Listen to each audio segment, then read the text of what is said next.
Shalom, shalom, shalom, bien-aimés dans le Seigneur. Un grand merci à Bino Nyonsu Bozo, la Nabiso de partout. Bonzambe, na Bonzambe, Lola, Ezo Futa, Simana, Anto Yakurobake, Zama Boto, Koye, Disso soit bien-aimé dans le Seigneur. Merci à Bino Nyonsu Bozo, la Nabiso. Basouté na Nabiso, là, je vois les pasteurs et faits amis ici à la bouche autorisée de l'éternel depuis Zurich. Na Filo Moukoya, Moutema Bivin, c'est de Homo depuis Lompé, na Maman Gisèle, Loukelo Motema Papa Emmanuel, na Boston, Maman Mami Mbunga Motema Papa Blaise Mbunga Nzama Lola Amuno. Bonzambe, na Bonzambe, Yesunde Moussou qui s'est bien aimé dans le Seigneur.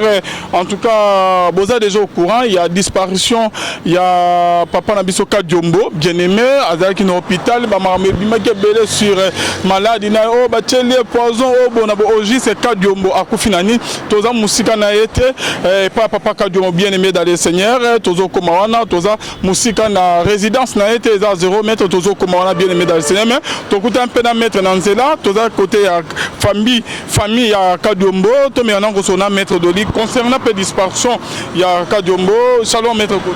Shalom, mon amboka. Shalom, la bande de Konos Balandaka. Émission Nayo, la voix céleste. Shalom, la bande de Konos surtout. Comme ça, on a la scotché dans l'émission Nayo. En tout cas, il n'y a pas ça comme on a été que tout le père de mon Congolais. En tout cas, Mbote na Batinos. Merci. Ok, maître Doli, tout le monde peut côté aux la voiture, non? Il y a pas la famille à Kadiombo ou comment? En fait, événement où 100 000 euros et ils ont choqué les Congolais surtout. Il y a moi na mboka na kombo ya Kadiombo. Pour moi, c'est un grand mécène, non seulement que mécène naïe, mais il s'est quand même engagé en politique pour nous mettre un peu Kolimbola. Les Congolais surtout, le dossier belé caché en tout cas. Donc c'est avec lui que je m'inspirais beaucoup. Dans ma réflexion, on s'est partagé, on s'est changé. Pas si donc je manque de mots, mais que c'est vrai, il est parti.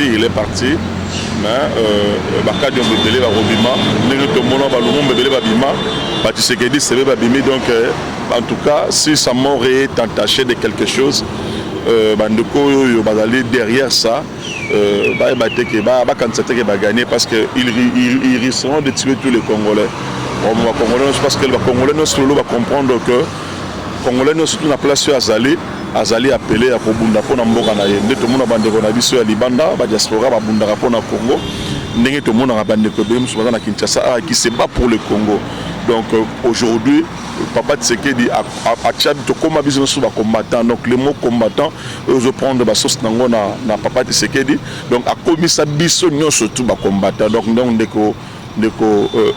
Kadiombo, il était un des combattants parce qu'il défendait son pays, il défendait ma valeur républicaine en tout cas, place Azali en tout cas, que la terre de nos ancêtres le soit légère et Nzamba Zalanaye.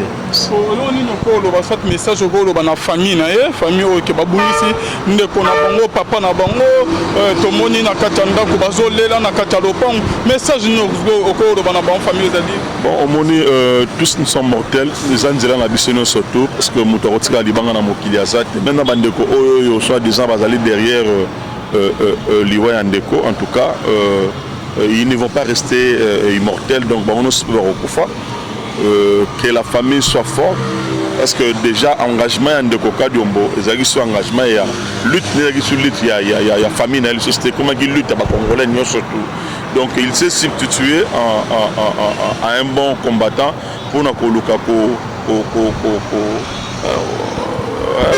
défendre Mboka donc il est mort avec le paix dans la main donc en tout cas c'est pour moi difficile le repère de mon locaux là mais que Bozali vraiment n'a pas si mingi mais vous devez être fort mingi na banana en tout cas votre papa ne sera jamais oublié il y a des gens qui vont mourir dans mort en abus sur le loyo le Congolais ne parlons même plus d'eux mais Ndeko Kadiombo en tout cas des années les gens vont continuer de parler pour lui. N'engé le tobet d'arali solo à Chebeya, n'engé le tobet d'arali solo à Armatungulu, n'engé le tobet d'arali solo à Ndeko Rossi Chimanga. Donc aux homona, ce sont des Congolais. Bakenda Babunda, le Congo continue toujours à parler d'eux. Merci. Merci beaucoup, Maître Doli Monza. Tant que même Bazali Simaliwana, donc Naliwana, et dans la bande de co, Bazali Simaliwana, Tozaliwa, mon corps normal qui est malade, Abela Koufine. Non, mais enfin, nous sommes africains. Tu sais qu'en Afrique, il n'y a pas de mort normale. Mort, non, surtout en Afrique, ils auront toujours attaché avec quelque chose. Soit dans la famille baliée, soit dans telle ou telle chose. Nous sommes africains. Il y a des gens qui spéculent. Bon, jusqu'à là, nous ne voulons pas nous mettre dans la spéculation. On attend, c'est que le docteur ou bien que la famille, ceux qui va saisir, va médecin légiste, après va déterminer cause de l'autopsie, oui, parce que déjà on avait senti de son vivant, il le disait même que plusieurs fois il a été visité dans ma résidence naïe, tout ça ainsi de suite. Et bon, il a été visité et par après, bon, il y a une fois qu'on a tenté de l'empoisonner et puis Togi le a couffé. Donc ça nous amène quand même à réfléchir. Il y a que bon, qui voulait la mort de notre frère. C'est pourquoi s'ils peuvent s'enquérir de la situation, en tout cas, Neronabiso, il est mort de quoi? Parce que déjà, il a été visité donc, par bon nombre de gens. Cambriola qui est Sakajak, bon, par après, c'est ça. Tu vois un peu, donc il y avait beaucoup de choses. Il faudrait quand même que s'il y a des gens qui voulaient la mort, il y a des Neronabiso qui enfin réussir une mission à Bango. Si c'est avéré, qu'on mette quand même la main sur eux, parce qu'on ne peut pas comprendre que le Congo a déjà perdu bon nombre de ses fils. Congo a perdu Batouné Mingi Belé et que tu continues toujours à perdre Badine fils à Congo. On a perdu déjà bon nombre de Congolais dans la guerre à l'Est. On a plus de millions de Congolais qui nous ont quittés et on continue toujours à perdre des gens. Ce n'est pas du tout normal. Donc il faudrait que la conscience est revenir dans le Congo. Le débat que nous sommes en train de lancer, c'est un débat républicain. Et c'est un débat parce que toi tu veux telle chose, il faudrait quand même le Congo nous appartient tous. Le Congo c'est un patrimoine où il y a surtout. Ce que vous avez intérêt quelconque à telle ou telle personne, mais acceptez quand même aussi la contradiction des autres. Parce que le Congo nous appartient à tous. Donc, ils ont bisogno surtout. Donc, ils ont surtout. Donc, ils plus congolais que les autres. Donc, ça ne servait à rien. Il y a qu'à vouloir la mort de telle ou telle personne parce qu'il y a qu'à défendre la cause juste noble. Donc, il n'y a pas pour moi. Qui est de pratiques pareilles et revenir les sociétés. Ma pratique je fais allusion dans la menace déjà. Il a eu plusieurs fois la menace qu'il a été menacé, ainsi de suite. Bon, Nzamba Zalanaye, place Azali en tout cas, il ne sera jamais oublié. Le Congo parlera de lui. Je vous l'ai dit. Parce que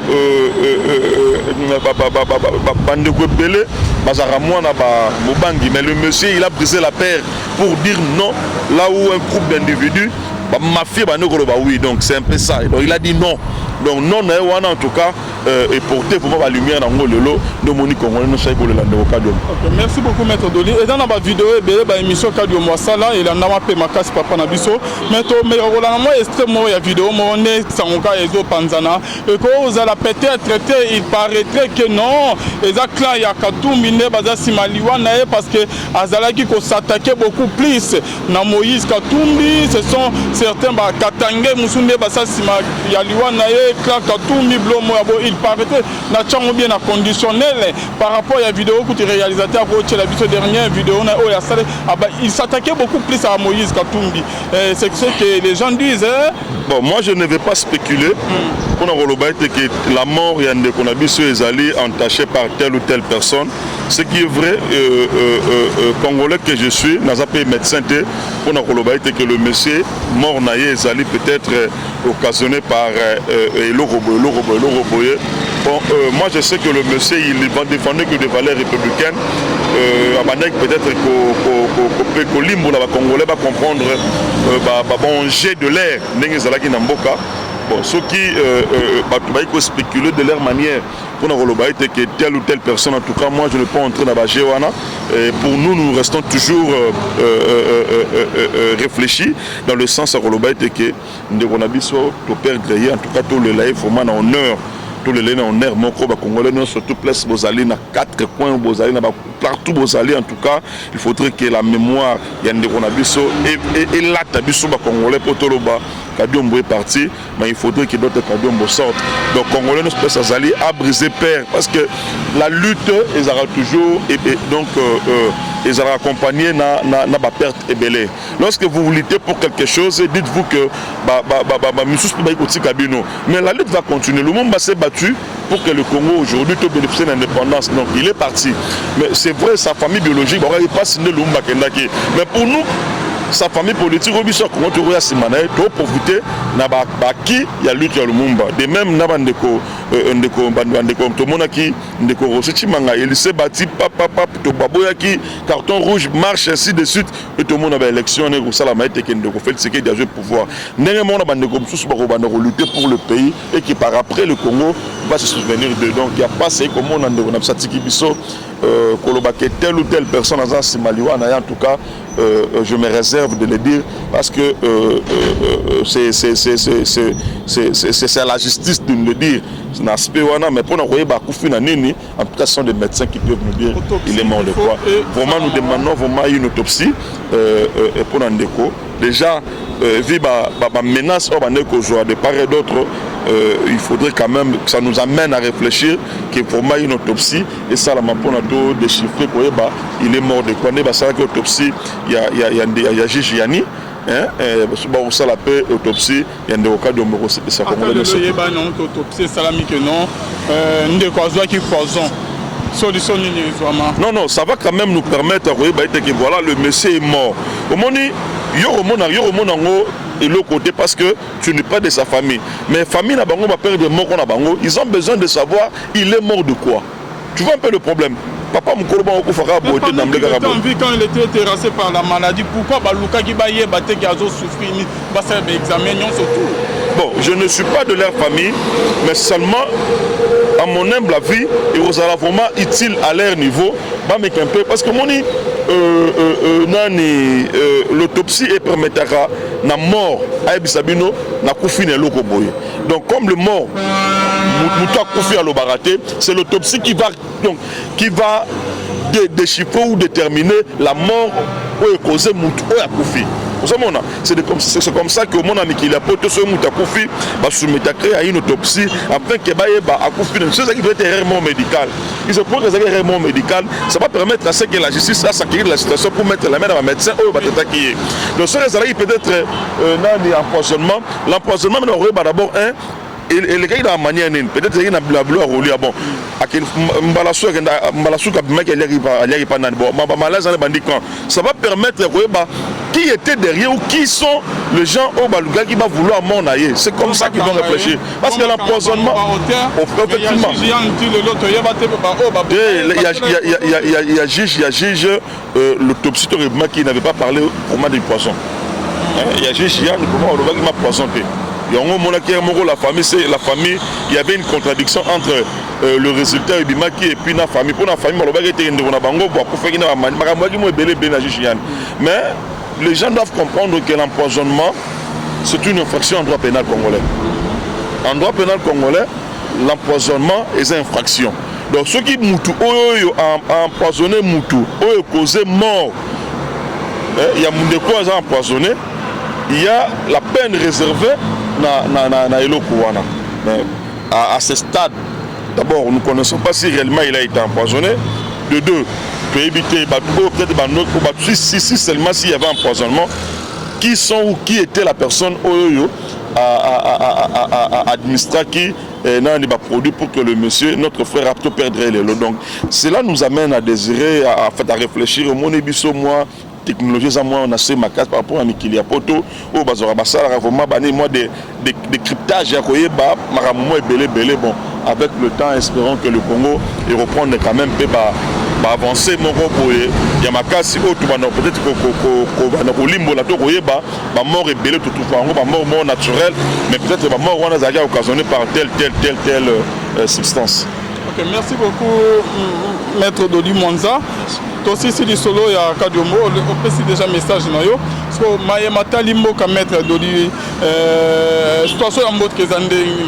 Bon, le Congo aujourd'hui maintenant c'est un mboka ezokende Malamou avec notre président Félix Tshisekedi Antoine et puis na ba ministre na biso Awario en tout cas ya bazako bunda tongo me dit pourquoi pour que ba Congolais va retrouver l'image na bango datant mais aussi l'actualité zali mingi na la loi Tchani auto bengi loi pour le Congolais. Donc cette loi depuis le jour où Ndeko Tchani a tchakango a metakango en exergue tout Congolais apportant on a ratamouté manaï. Donc tous nous portons cette loi là avec espoir que loi ne roule pas dans l'Assemblée nationale la mission. L'Assemblée nationale avant que pour maçon action ya loi toujours na muké concernant toujours disparition ya Kadiomo maître Dodi Mwanza.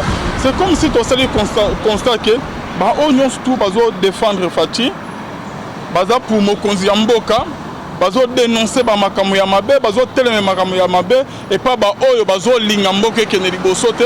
C'est comme si ba onions tout bazo kufa ka maître Dodi. C'est comme si que vous ne savez pas protéger ba oyo ya bino bazo défendre pour continuer bino maître Dodi. Non, vous devez comprendre une chose. La mort d'une personne est allée mystère Yanzam. Donc ce n'est pas le président Félix qui doit protéger, la meilleure protection c'est Dieu. Donc nous avons mené Moudabi mystère Wana Liwa.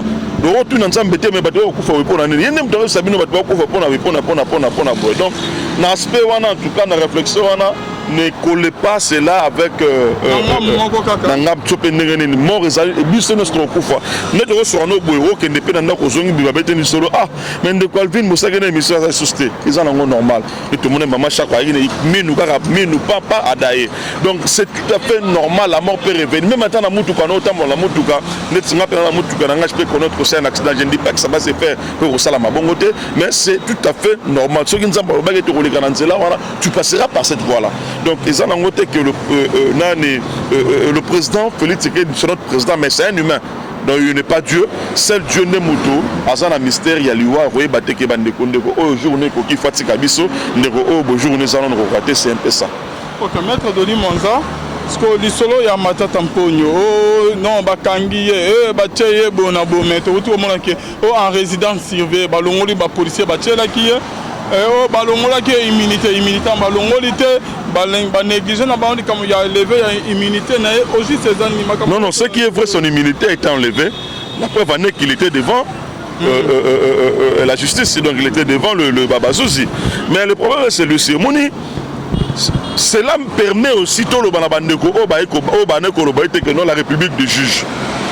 Ndeko, dans un pays ordonné, dans un pays à état de droit, lorsque la justice t'invite, lorsque la justice te réclame, un homme sage et intellectuel, qu'est-ce qu'il fera? Il va se présenter librement.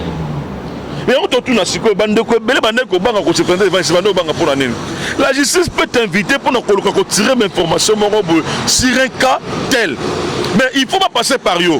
Mais pourquoi la justice est questionnée? Mais maintenant, il est innocent. Non, il y a un expliquer d'abord un. J'aimerais que la gymnastique et Salamine a dossier ces réalisations et la même gymnastique et Salamine a dossier Boukangalonge. C'est ça la question que je suis en train de me poser. Il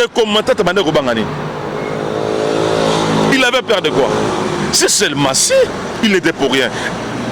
Aujourd'hui, ici et Sambici. Justice, on a d'abord pour la justice c'est pour tout le monde. Ce qui justice s'est interpellé, parce qu'il peut y avoir une dénonciation quelconque sur la personne telle. Mais justice pose une information pour que tu étais dans les bains ou pas. Il doit t'interpeller. Il vient d'abord expliquer Bissolo Rosa Nengenim. Nengenim expliquer. Bayoki. Bon. Mais ça, bon. Au lieu qu'il ne peut être dans le ça, on peut même tout à l'heure, nous. Tout le de son après. Après, tu étais pour rien. On va te libérer calmement, sans payer même un rond. C'est ça même la bonne justice pour ça. Si tu es innocent, innocence aux à la démontrer. Il faut justice interpeller la rabat pour que puisse absorber misala biso avocat dans la musala OK pena client no OK pena client boy client peut pas ma solo si les na parler ma solo évidé peut avocat moi mutata nae bien affilé. Donc il faudrait que Batouba en a pas contre sa culture ya robana ko se présenter na justice au l'air OK ma justice pour justice ba qui marangote justice au qui mango jamais ça sera collé à toi. Calmement. Si justice est constaté que non, en tout cas la personne de Doli, Azali n'a moins d'indice de culpabilité, tout ça, on me mettra à côté jusqu'à ce qu'on prenne devant juge. Et puis devant juge, je ne suis pour rien. Ceux qui jugent à Monique, en tout cas, ils allaient fonder, on libérer sans problème. Sans problème. Parce que nous ne voulons pas que Batouba soit l'obstruction de la justice. Il faut laisser la justice à Salamakамуnaye, malam avec équité, avec conviction, avec liberté. Maître Dodi Monza, c'est que l'année que Matata Mpogno a voulu pour nous adanaye libre, panin, à l'aise, barben seul souci. Non. Le commandant Mpogno n'a pas qu'un seul dossier. On a des dossiers dans ce dossier de Bukangalo et de ces organisations. C'est le dossier de l'organisation de bassin de banane bureau ya Sénat et Nimai Kolongola immunité nae. Mais tout c'est la peste sikoyo que bureau ya Sénat wana et se réunit pour le dossier Kangalonzo quand tout la peste qui a rozonga. Quand ni balandé kambala mo. Non. Ce balandé li bongo vous serez les premiers pour dire que Namboka Oyo la justice yandero est violée. Il faudrait que la procédure soit respectée. Parce qu'il a été la requête déposée par le procureur près la Cour constitutionnelle et Zala qui requête aux domaine précis, dossier précis de réalisation. Le procureur ne peut pas outrepasser. Il ne peut pas aller au-delà de ce que lui-même l'avait demandé. Or, il faudrait maintenant à ce stade que le procureur formule encore une autre demande pour le dossier afin que le bureau se réunit total. Parce que nous voulons, même pas un frère congolais Ezala et disparaître dans la nature. Même pas 50 francs. Nous surtout on a une photo qui a fait quoi qui a fait. Si ce n'est pas de Romatata dans le dossier de réalisation, c'est quelqu'un d'autre qu'on a mis la main. Dans le dossier Bukangalo, si ça ne sera pas lui, ça sera quelqu'un d'autre. Parce que il faut Ezonga. Merci beaucoup, Maître Dodi Monza. Solo, il y a Alexis Tamouimwamba, Abimimbo Kande, jusqu'à présent porté disparu. Non, de quoi Alexis, Abimaki, c'est un sénateur. Abimaki, j'espère qu'il a eu pour la soin. Il est parti, bon, la procédure était, qui encore déclenché à son égard, mais la procédure maintenant est comme déclenchée dans un moment où il est Abimaki Moko. Bon, il est allé pour les raisons médicales, pour Namaramamo, il est allé en santé. J'espère qu'il va rentrer. Et en rentrant ici, le dossier Belé allé concerné, en tout cas, il va répondre. Dans la République, il y a une intouchable. Et ça, je sais qu'il y a un matériel français na français mikolo. Autant de volonté, kuluna cravate qui est na makala kuna français.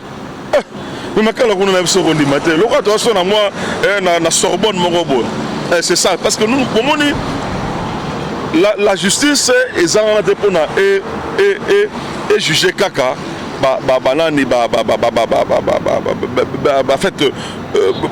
Paisible citoyen ou bien individu représenter le remorté. Les vrais criminels, ce sont ce sont là les vrais criminels. Parce que yo yibi 1 million. 1 million, il y a 80 millions de Congolais. Yo yibi. Donc, il fallait que Donc c'est comme ça. Ce sont des vrais criminels. Des gens là, pareil, bénéficier de la liberté, la libre de tout mouvement. Il faudrait qu'il va mettre la main sur eux. C'est ce qui s'est fait. Pour qu'il va répondre valablement dans la justice. Aujourd'hui, en tout cas, coup de chapeau dans le système, c'est un criminel d'hier. Le justice c'est comme ça, on a pas ça. Ok, non pas ça, mais jusqu'à présent, justice dans les bêtis pour le général John Numbité jusqu'à présent. Non mais, introuvable. Non mais quand même, c'est un fugitif. Akimi Bossal Skonin. C'est un fugitif. Il y a un mandat contre lui. La preuve en est que tout le monde qui n'a pas niveau Katanga, bah ça y perquisition, il y a domicile.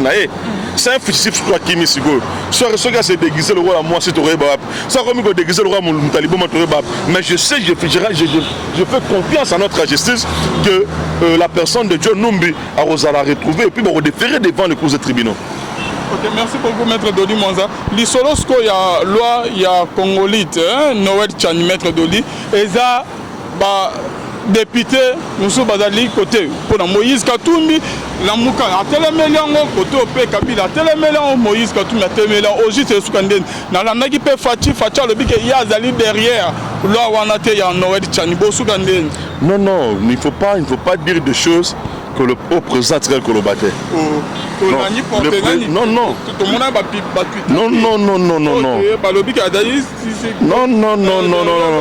ne mettez pas le président à Makambouana. Le président. Est-ce que non, va détruire Mboko et d'abord Congolais de paix et de Méolanda qui ont voté. Ne mettez pas le président Namarambo Etali na ba réflexion moroboye à un Congolais. Il faut réfléchir de telle manière. Président Banako Simixé na Makambouana. Ne réduisez pas notre président Makambouana. La loi Tchani, c'est une exclamation d'un Congolais. Un Congolais a vendu la ponaye à réfléchir que il faudrait au Salamarambo boye. Monique, Louawana, ils ont dérangé Bango. C'est des bons droits. C'est des bons. Pourquoi il faut déranger Bango, Maître? En tout cas, c'est la question qu'il faut leur poser. C'est la question qu'il faut leur poser. Mais pour ce qui me concerne, moi je suis favorable à cette loi. Parce que nous devons quand même verrouiller le poste clé de la nation. Et puis, il y a la confusion. Cette loi est Congolais. Si tu es Congolais de père, tu es Congolais de père.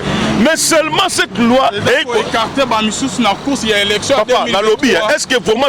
Ah, Maître Dolima, il y a pour écarter par Missous dans l'élection. Non, mais en fait, est-ce que tous nous sommes appelés à être président de la République? Non. Non, il y aura un expliqué d'abord. Tu peux bien servir ce pays sans pour autant être président de la République. Mais Rochebea, il a servi ce pays. Paix à son âme. Il n'était pas président de la République. Bandekebele, servant Mboko qui est le Congo, ils n'ont jamais été président de la République. Non, il ne faudrait pas que les gens disent qu'au Congo, leur course de la présidence, c'est n'importe qui devait aller. Non. Il y a toujours eu, moi, protection, mon robot. Ce n'est pas enfin au monde à la présidence de la République pour nous posséder $100 000. Ce n'est pas en vain pour que tu sois président de la République. Il y a des préalables. N'empêche que Baba qui s'appelle doit renforcer cette loi-là pour que l'opportunisme était. Vous savez, je le crois que c'est un Moro qui est le Congo. John James Kabarebe. Il a été chef d'état-major dans le Congo. Mais un officier rwandais. Aujourd'hui, qu'est-ce que le Congo est en train de connaître? On a connu des difficultés pour nous asseoir armés au lelo. Toi, nous sommes quand même là-bas, œuvre ça, à l'est de Kuna. Non, il y aura un expliqué d'abord. Dans le lobby, le Congo, on accepte tout le monde. Le Congo, tu es mais tu peux servir ce pays qui est le Congo. Et si il faut faire la poste tel que wana. Bon, ce que vous avez président, vous avez étranger, vous avez président, ma belle, ça va. T'es la tanga de la vie. T'as la bambouk belé. Ah, qui est même en Égypte, qui est en Sénégal, qui est en Aniboy. Cette cette loi existait. Maintenant, loi moko boya sika. Et c'est le cas sika te. Maintenant, bisayo loi oyo existe depuis kala.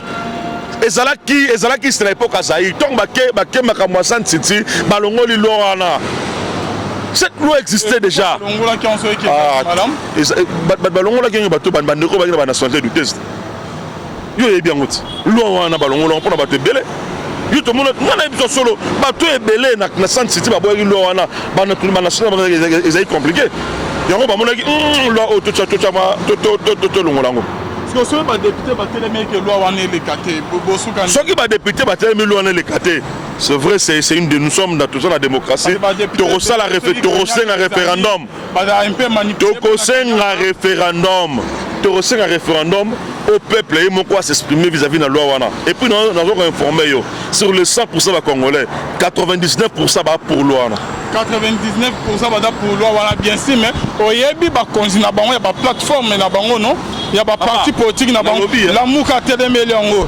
Koto FCC ba telemeli yango. Moïse Katum ensemble ba telemeli loi wana. Moi en fait c'est ça que je dis, j'ai dit mon ami, c'est la démocratie. Nous sommes pas appelés du tout à l'heure. Oyebi ba onions tout ba sima na bango population ba sima. Toi tu penses que Mountou Azana la muka ono se fayu la rolobaya on dimango. Oh papa, si kabilo ko wana toyebi ba partir sur le tambolaka. Toyebi maramongo no tambolaka. Kende na se il ne suffit pas mon amour une déclaration pour dire que nous sommes contre tel. Il y en a qui ne pour l'autre. Alors, plus de la moitié des députés pour loi. Non, mais je suis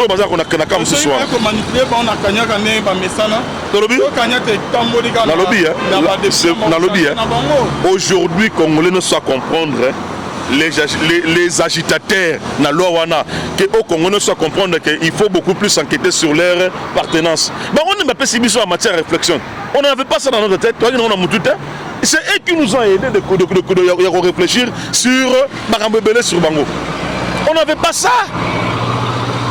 Pour servir ce pays qui est là, le Congo, et aussi à la présidence de la République, nous avons pas c'est belé. Mais 40 quoi, à l'écart de la télévision, on a été député Malouane Kota Loana, à Rosi Karokufa. Mais tout le monde a dit que nous libre. Dans le mouvement, on a une par rapport à Israël Moutombo, il y a un peu pour le Moïse Katou, vraiment c'est difficile pour la veiller. Moi en tout cas, je ne fais pas de débat sur... Journaliste, pour moi, en tout cas, ça va débat sur le personne. Malheureusement, le débat sur le personne, je ne le fais pas. Mais s'il faut analyser le fait, en tout cas, je suis pour cette loi-là. Parce que loi wana pour moi, j'estime que ECOP ça a quand même une certaine notoriété vis-à-vis de